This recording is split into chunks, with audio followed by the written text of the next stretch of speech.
Bene ragazzi, eccoci qua su SingGear, il canale dedicato ai simulatori di guida, ma non ai simulatori di guida super professionali, ma a ciò che si può realizzare in un appartamento, in casa con un budget tra virgolette limitato, perché qualche soldo ci vuole, e che ci permettano di immergerci completamente nella guida di una macchina. Come vedete qualche preparativo l'ho già fatto, siamo a Imola, siamo su una splendida Alfa quadrifoglio, però la prima cosa che mi disturba, l'ho notato subito, sono le cornici dei monitor tra i tre monitor, perché è vero che l'immersione è totale, guardate che bello, io mi giro a destra, a sinistra, la grafica non è male grazie a un Pentium i7 con una RTX 3070, abbiamo 80 fps in gara, ma se io cerco di essere coinvolto, queste cornici mi ricordano sempre di essere comunque davanti a un PC. Allora, io ho guardato, ci sono dei prodotti di una nota casa informatica che si mettono tra i monitor e riflettendo le immagini laterali vanno a ridurre al minimo l'impatto delle cornici. Problema, non si trovano in commercio in Italia se non tramite Amazon, però quello sarebbe il meno, e il costo è superiore a quello di un buon monitor, e peraltro sono adattabili fino a un monitor massimo di 27 pollici. Quindi mi sono un po' informato e ho scoperto cosa? Ho scoperto che sono fatti dello stesso materiale che diciamo copre i cristalli liquidi nei monitor piatti. Bene, mi sono procurato un vecchio monitor che adesso andremo a spaccare insieme, non l'ho mai fatto in vita mia, andremo a recuperare quel foglio di materiale riflettente davanti agli LCD, a tagliarli dei listelli e a metterli tra i nostri monitor. Poi vedremo il risultato. Se il risultato sarà soddisfacente, abbiamo evitato una grossa spesa di quei, non so come chiamarli perché hanno un loro nome che non voglio dire per non fare false pubblicità e non mettere in cattiva luce chi comunque ha fatto un gran bel lavoro, perché comunque sicuramente eliminare le cornici è stata una bella idea. Noi lo vogliamo fare a costo zero. Seguitemi nel mio garage dove spaccheremo un bel monitor e andremo a verificare il risultato.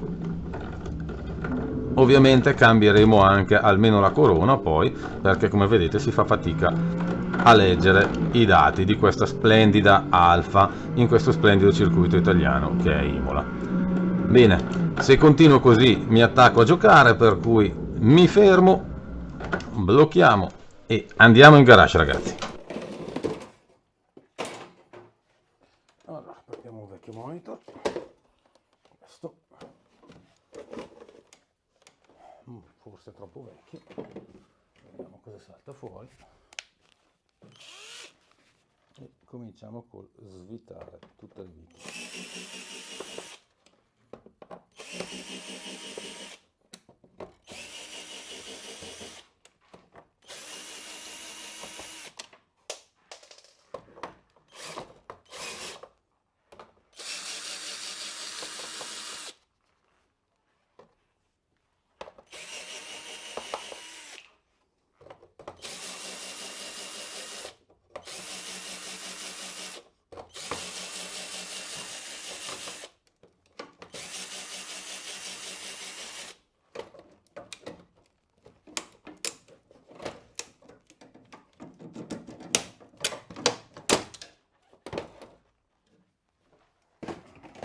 Buono, si ottiene tutto.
K, tagliamo i cavi che non ci servono.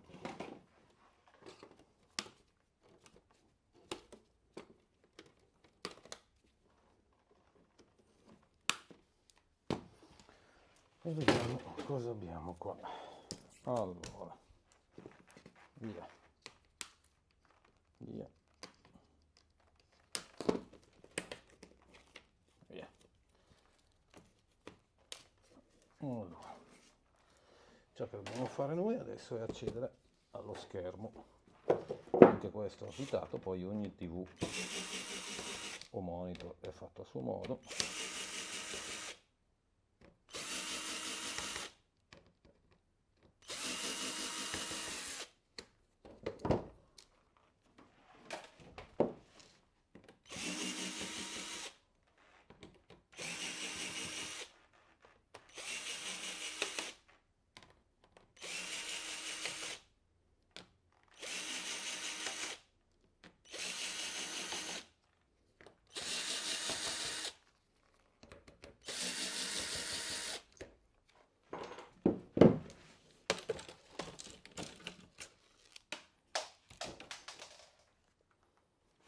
Ok, dobbiamo aprirlo.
Ok.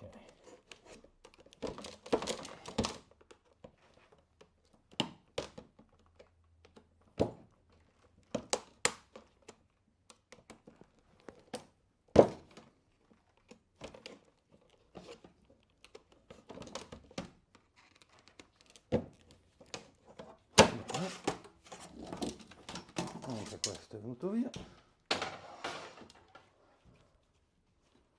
Ora il bello è accedere alle lamelle. Vediamo come fare.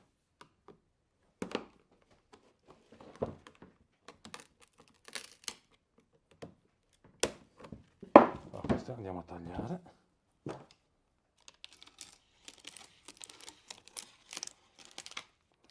Brutalmente.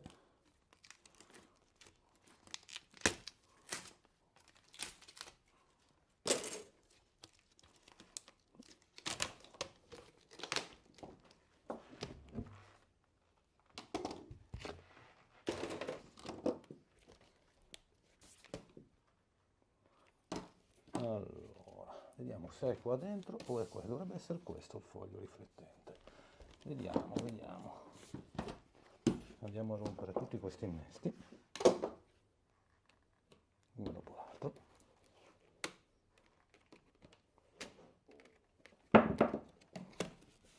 Via, anche abbastanza bene.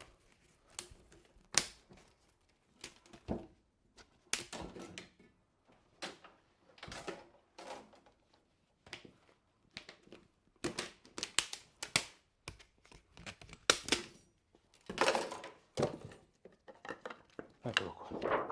Dov'è questo? Dov'è questo?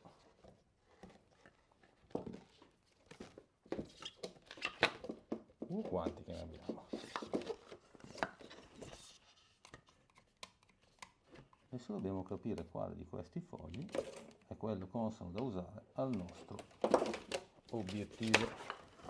Guardate, un bel vetro. Secondo me è lui, ragazzi, ci siamo. Questo è diverso. Bene, abbiamo recuperato questi 3 fogli. Dovrebbe essere questo, che messo in mezzo al monitor mi riflette. Devo dire che sono un po' emozionato, perché quando faccio un fai da te con buoni risultati sei sempre contento. Bene, andiamo a vedere, blocchiamo un attimo la cam.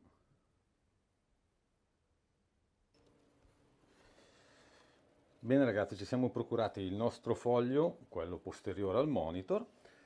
Ora si tratta di capire, a seconda della larghezza dei nostri bordi, di che spessore tagliare. Guardate la differenza, ok?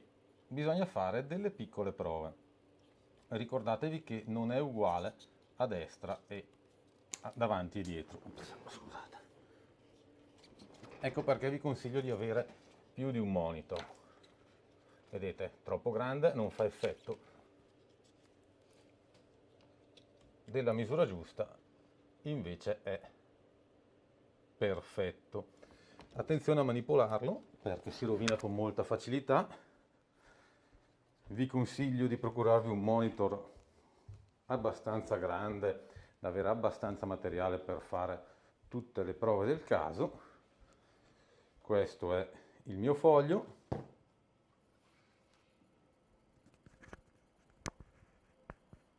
Eccolo qua. E ora vediamo di tagliarlo per lungo senza fare troppi danni. Non è facile, ho già visto che è un materiale abbastanza ostico al taglio. Non facciamo una dimensione troppo generosa.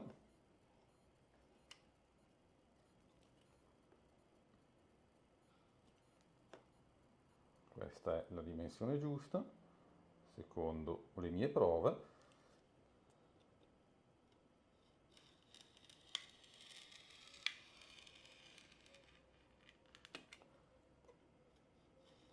Fate più passaggi col taglierino, se no usate la forbice. Vi garantisco che è bastardo da tagliare.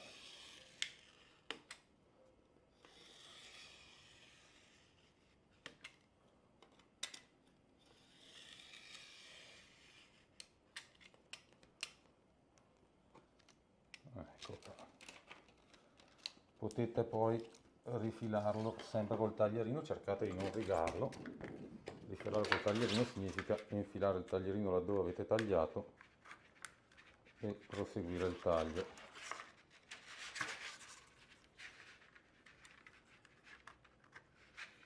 Il taglierino dovrebbe assecondare, mi auguro, il taglio preesistente. Metteteci più tempo del dovuto, prendetevi il vostro spazio. Ecco, vedete che il taglierino segue il taglio, mica non troppo facilmente però.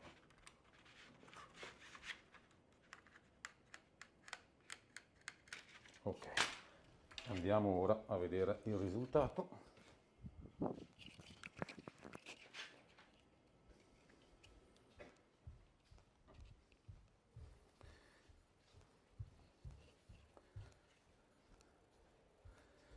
E vediamo come siamo andati. Questa è la parte sbagliata e questa è la parte giusta e devo dire che mi ritengo estremamente soddisfatto, molto molto molto soddisfatto. Fantastico. Adesso, visto che so che questa è la dimensione giusta, mi taglio più listelli di questa dimensione in modo tale che mi tutelo da qualche errorino. Quindi ora fermo il video e poi vi farò vedere il risultato finale.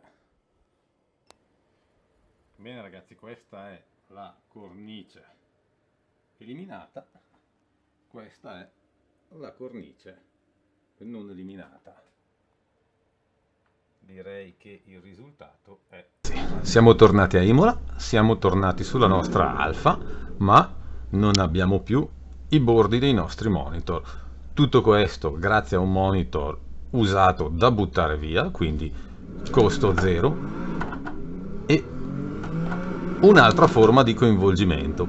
Vedete che è vero che si vede comunque la presenza di un elemento nel punto di giunzione dei monitor, ma diciamo che mentre sei coinvolto dalla guida non ci fai particolarmente caso. Ora si tratta di regolare un attimino l'ampiezza dei monitor, ma è decisamente meglio costi contenuti, per cui per chi non è un sim driver professionista ma si vuole divertire, questa è la scelta migliore che si può fare per unire i tre monitor. Io spero che vi sia piaciuto ciò che avete visto, che l'abbiate trovato interessante e che vogliate mettermi un mi piace, ma soprattutto, visto che ho bisogno di di iscritti, perché è un canale abbastanza nuovo sotto il punto di vista dell'inserimento dei contenuti, vogliate iscrivervi al mio canale. Detto questo, nei prossimi giorni farò delle altre modifiche al mio simulatore, ci metteremo un tetto perché non mi va di vedere gli armadi, le moto e quant'altro, ci metteremo delle belle cinture e faremo un qualcosa che possa essere replicato da chiunque in una qualsiasi cameretta senza bisogno di una struttura in metallo, ma che porti a un buon coinvolgimento della cosa senza spendere una follia. Il fatto che non spenderemo una follia lo dimostra anche il volante, che verrà aggiornato ma che resterà comunque per adesso un G29. Vi ringrazio e non mancate di iscrivervi. Alla prossima, ciao ragazzi.